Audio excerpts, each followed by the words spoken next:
Today, I'm talking with Ashley, a realtor who has built real connections with people, not necessarily by being overly polished, but by being personal. If you've ever wondered if your life outside of work could make business connections for you, this episode is for you. This is episode 2 of the Scroll to Sold podcast. Ashley, welcome to the podcast. Tell us a little bit about you and maybe some of the things that St. Louis has said about you as far as your social media presence. Well, thank you for having me. So I've been doing real estate now for about 6 years. And when I first got into it, I was on social media, but by no means had a major presence. Shortly after getting into real estate, I realized that I wanted to grow my business by utilizing social media. So I really dove in headfirst by sharing more about myself personally rather than just real estate, because I feel like there's a lot of agents out there that just share the just solds and all that, and you never really know the agent behind the posts. So I wanted to differentiate myself that way.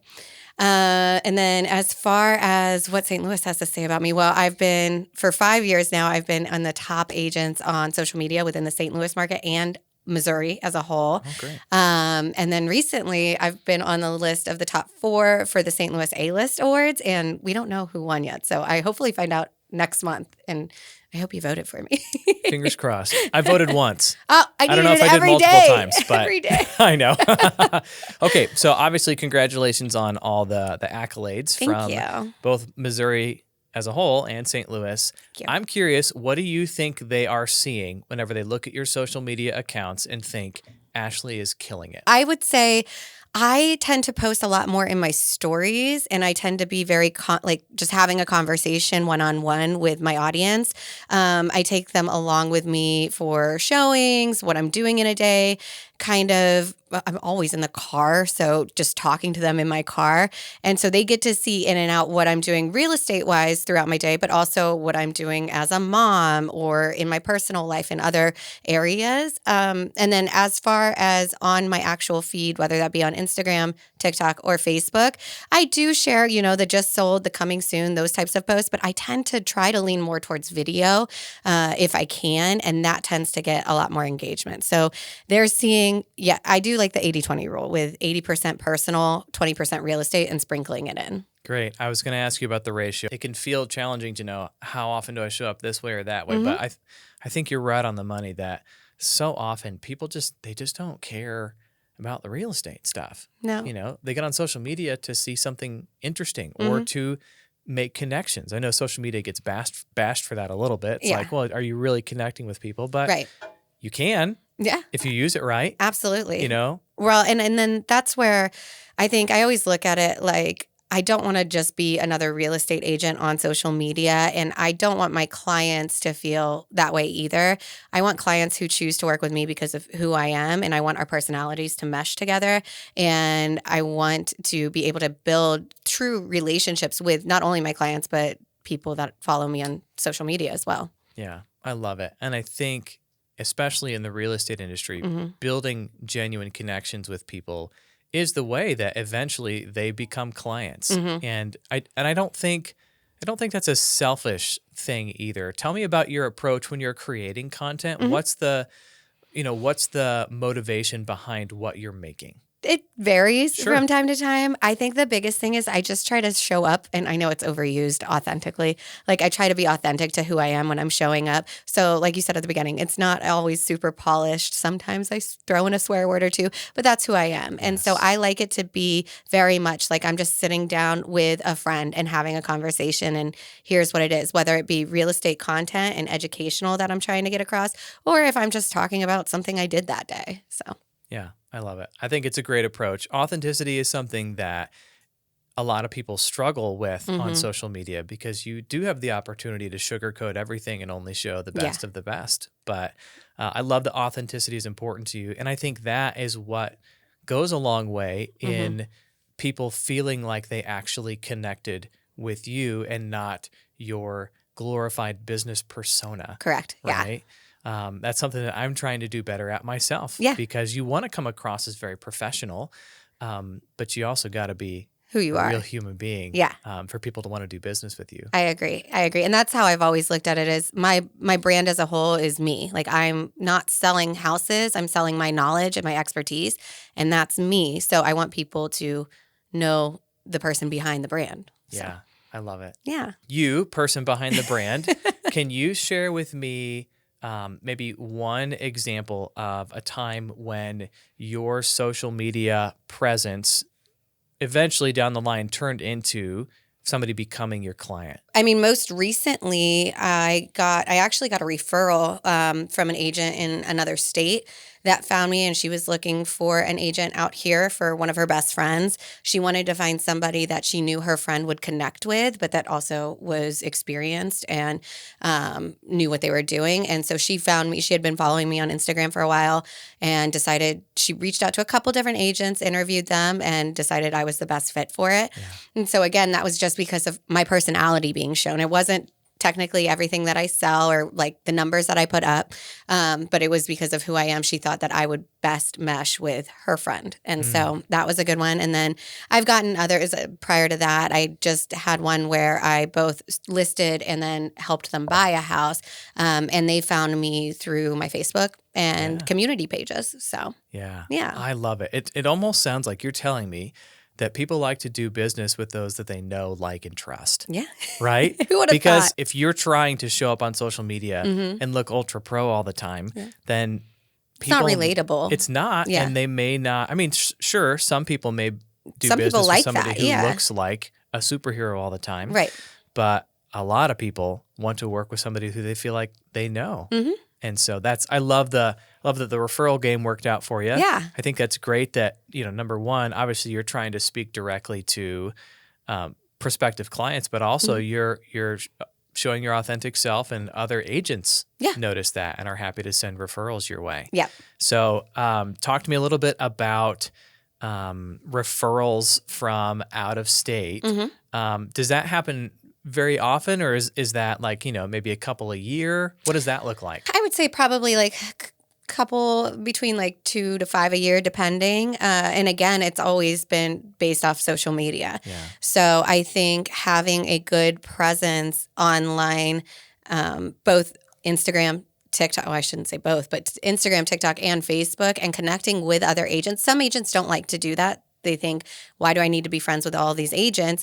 But I think connecting with other agents can lead to referrals.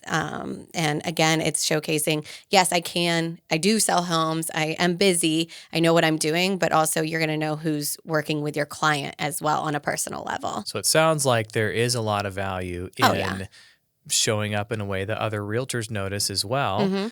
This isn't necessarily the purpose of this podcast episode, but realtors definitely watch each other's stuff on social media.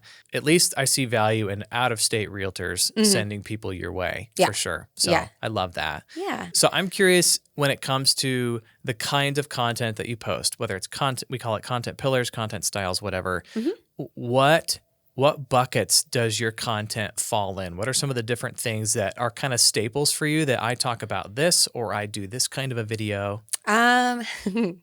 It's difficult for me to say. And the reason is I know with content, you're always kind of told to niche down and whatnot.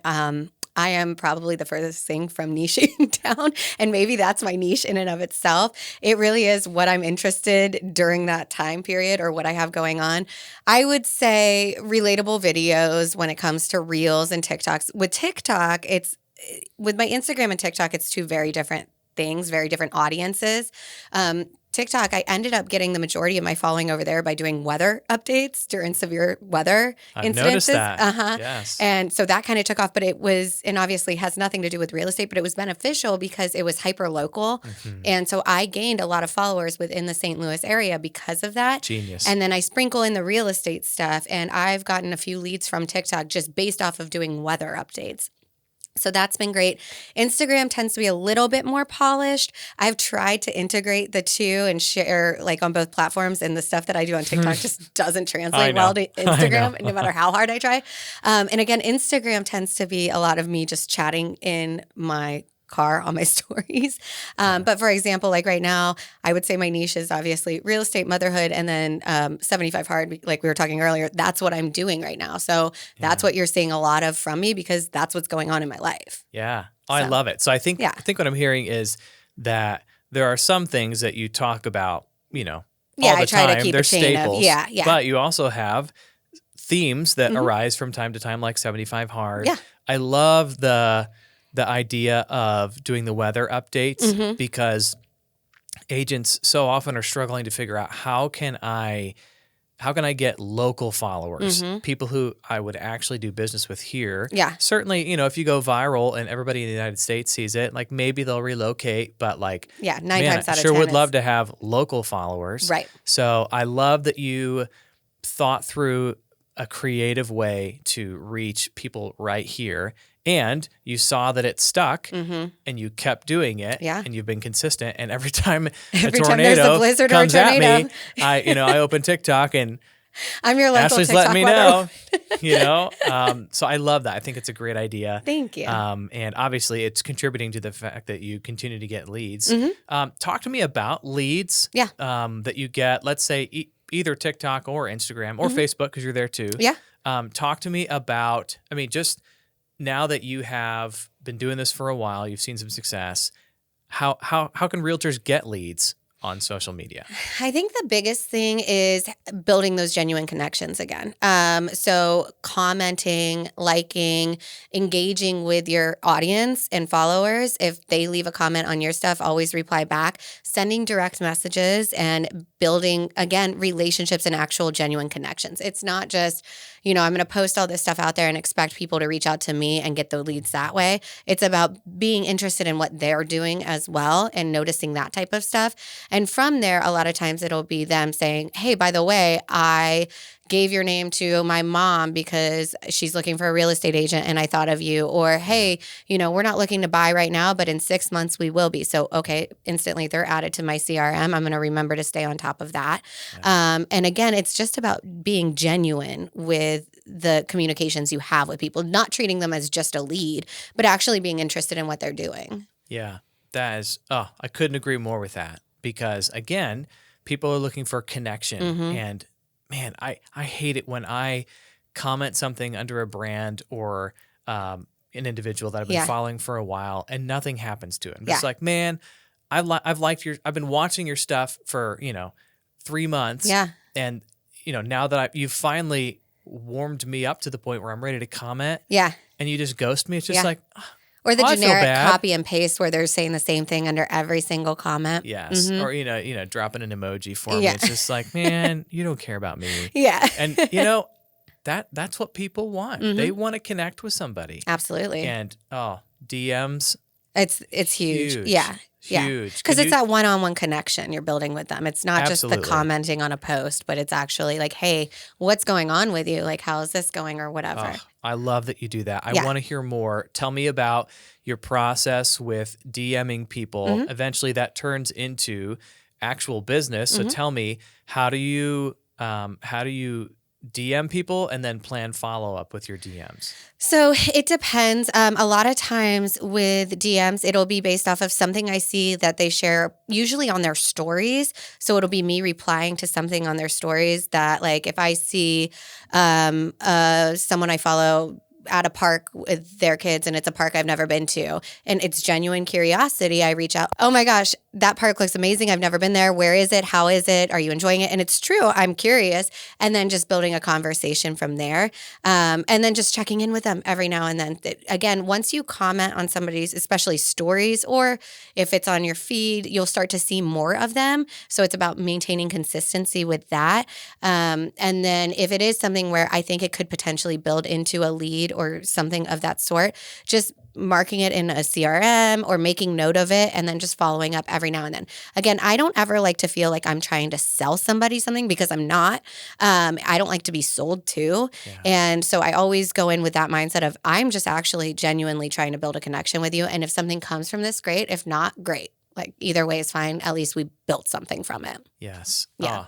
I could not agree with you more. I love that your goal is let's build genuine connection. If that doesn't turn into business, no big deal. Yeah. Because I'm here for the connections. Right. Because that's when I think people feel comfortable to pursue business. Yeah. Because you weren't selling them anything. Right. You were saying hi. Yeah. And you were adding value to people. Yeah. And that's when business happens. So I love a couple things. Number one, that you do DM people and that you're DMing them something relevant about their lives. Right. It's not some canned script, it's real, genuine connection. And then you are following up. Right. There's lots of statistics that are out there, but 80% of sales take place, I believe it's after the 5th follow-up. Yep. But most people don't follow up more than one time, right? You're and right. so the fact that you continue to, and you're not badgering people, you're just saying hi. Yeah. They I'm can just leave having you on red conversations. and you can follow up in 2 months. It's fine. Yeah. But having conversations leads to real connections, and the more connections you have, the more business you do. Exactly. So I love it. Congratulations. Oh, thank you. I love it. Do you ever worry about sharing too much of your life online? No. I tend to overshare in some senses, but again, that goes back to the authenticity. I think if someone were to be watching me online and felt like, oh gosh, she's oversharing, or, she shouldn't have said this that way, or whatever it might be, that's okay. Maybe I'm not their cup of tea, or maybe it's just that one instance. However, I think going into the authentic part of things is, this is what's going on in my life and I'm going to share about it. That being said, I do think there are some things that I'm not comfortable sharing online, and that's, things, personal stuff, whether it be with family, friends, clients. There's information out there that would affect them. And so, like, stories about maybe something I went through with clients, that's their story. So I'm never going to put that online. Now, I can take examples of situations in real estate that I've encountered and talk about it. But I think telling personal examples of things that clients or family or friends have gone through, it's not my place to share. So, yeah. So to me, it sounds like there are just realistic, healthy boundaries that you should have. Yeah. However, you're an open book and you're happy to share who you really are online. Yeah. And that eventually turns into business. Yeah. So before we're done today, I'd love to just hear maybe anything off the top of the dome, if you will. You came into this podcast and we, had some ideas about what we talk about. Yeah. Maybe what's something that you'd leave with us, something that's on the top of your mind that you could share regarding, just being your authentic self and not being super real estate-y on social media. I think a piece of advice I would give people, and I had to learn this and kind of sometimes I still have to take my own advice, is when you are sitting down to do a video for social media, whether that be for an Instagram reel, a TikTok, or in your stories, and it's like one-on-one with the camera, pretend like you're talking to your best friend. Don't keep looking at yourself in the camera. Don't feel like you're talking to all your followers or whatever it might be. Act like you're sitting down and talking to your best friend, because that's going to be the way that your followers and people who are watching that video feel the actual genuine connection, because that's what it is. So that's what I would say. I love it. Little nugget. Well, today has been filled with great advice. Oh, thanks you for being a guest. This has been episode 2 of the Scroll to Sold podcast, and we'll catch you in the next one. Thanks, Ashley. Thank you.